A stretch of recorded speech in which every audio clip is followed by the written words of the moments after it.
Their eyes were pale hollows, their mouths stretched into eternal grins that split their faces too wide, too wrong. The Mahaha, tricksters, killers, spirits that wandered the north, known for laughter that could shred sanity. Their clawed hands twitched as though eager to touch flesh. The explorers stopped, their bravado gone in an instant. One raised his gun, hands trembling, but the Mahaha were already there. The tundra erupted in screams.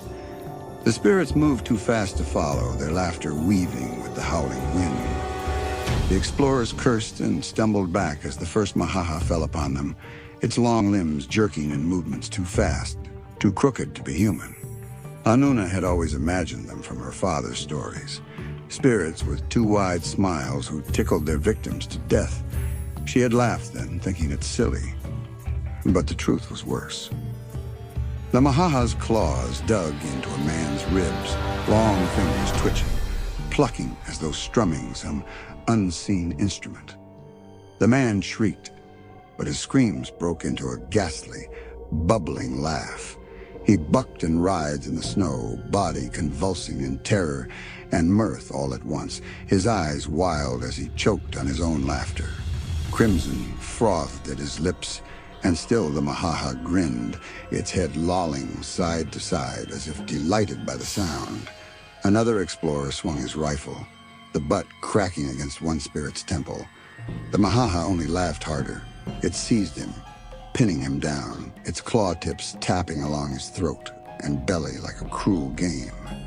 The man's laughter rose high and piercing, so wrong that it scraped Anuna's bones. His face purpled as he clawed at his own throat, unable to stop laughing even as his breath ran out. Anuna's stomach heaved.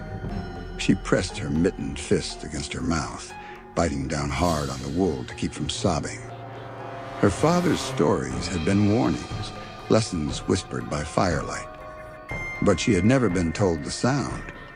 The sound of laughter twisted into screams. The Mahaha dragged another man by his ankles across the snow, carving lines into the ground as he thrashed.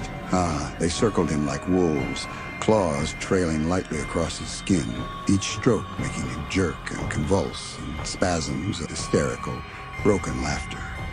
When one finally slashed deep, blood sprayed in an arc across the white tundra, staining the snow a violent red. The others howled their thin, sharp laughter in unison, as if mocking his death